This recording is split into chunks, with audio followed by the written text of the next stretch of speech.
Dubai ভিসার নতুন কিছু আপডেট নিয়ে চলে আসলাম। আমি আরিফ আবার চলে এসেছি একটি নতুন ভিডিওতে। অনেকদিন যাবত ভিডিও বানানো হয় না। অনেকেই প্রশ্ন করেন, ভাই আপনার নতুন ভিডিও আসতেছে না কেন, কেন কোনো আপডেট নাই? ভাইজান রে, কি আপডেট দিব রে ভাই?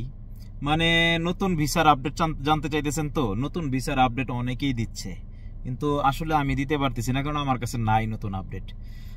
যেটা পুরাতন এমএনএসটি চলতেছে, সাধারণ ক্ষমা চলতেছে, ডিসেম্বরের 31 তারিখ পর্যন্ত চলবে। এখন এর ভিতরে যা গত 2 মাসে যেরকম ছিল এরকমই আছে। এখন বিষয় হয়েছে, অনেকেই অনেকভাবে ভিডিও করতেছেন যে হ্যাঁ ভিসা খুলতেছে অমুক। আমাকে অনেকেই বলেন, ভাই কবে ভিসা খুলবে একটু জানাবেন। ভাই আসলে দুবাইয়ের সম্বন্ধে কবে ভিসা খুলবে কেউ বলতে পারবে না। এটা যদি কেউ বলে তাহলে সেটা মিথ্যা কথা হবে কিনা জানি না, কিন্তু এটা আসলে প্রতারণা করা হবে। কারণ হলো, দেখেন আপনি একটা নতুন একটা চাক্ষুষ প্রমাণ আপনাকে আমি দেখাই দিই। এই যে 2 মাসের সাধারণ ক্ষমা দিয়েছিল, সেটা হলো সেপ্টেম্বর অক্টোবরের জন্য। তো অক্টোবরের মাসের শেষের দিন সন্ধ্যা 6টার সময়ও কেউ জানে না, 7টায়ও কেউ জানে না যে সাধারণ ক্ষমা কিন্তু আরো 2 মাস বাড়বে। যদি সেটা জানতো তাহলে ওই দিন ওই রাতে হাজার হাজার মানুষ বাংলাদেশে গেছে, বিভিন্ন দেশে চলে গেছে।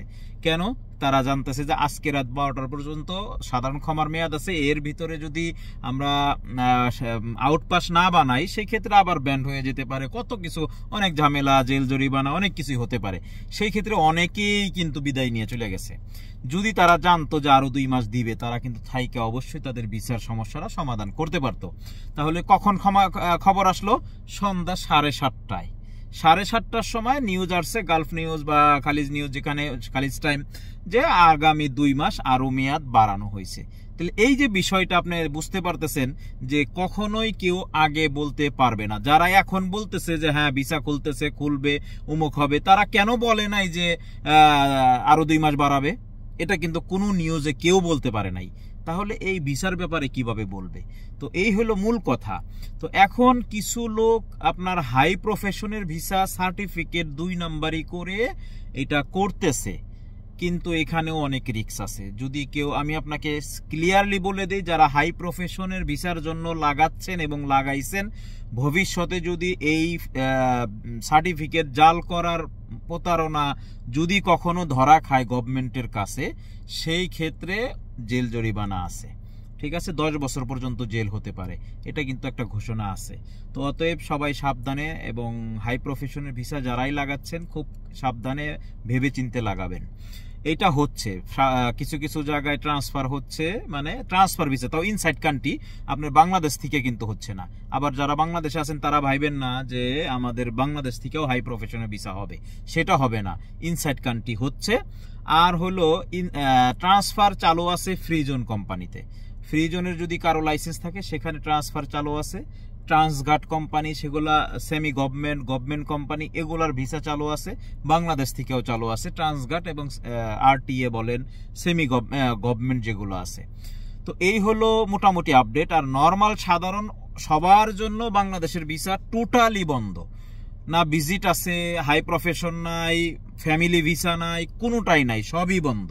এটা মাথায় রাখবেন। ইনসাইড কান্ট্রির জন্য হাই প্রফেশনের ভিসা হচ্ছে, ইমিগ্রেশনের ভিসা হচ্ছে, এবং সেমি গভর্নমেন্ট কোম্পানির ভিসা হচ্ছে। আর বাকি যারা আছেন সবাই, মেনল্যান্ডের যারা লাইসেন্স আছেন দুবাইয়ের ভিতরে, কোনোটাই হচ্ছে না। এই হইল আপডেট আমার কাছে। আমি আসলে ডেলি এই সেম আপডেটটাই আসলে ডেলি দেই না, যার কারণে ভিডিও একটু কম বানাই। তো আপনারা যারা এই ভিসা লাগাবেন আছেন, এখনো সময় আছে। আর যারা এখনো ওই সাধারণ ক্ষমার আয়তায় আছেন, যাদের ফাইন আছে, ভিজিটে অনেক আগে আসছেন, ক্যান্সেল অনেক আগে হয়েছেন, ফাইন চলতেছে, তাদের ভিসা লাগতেছে, তাদের ভিসা ইজিলি লাগতেছে। তো অতএব সবাই সাবধানতার সাথে কাজ করাবেন যেখানেই করান।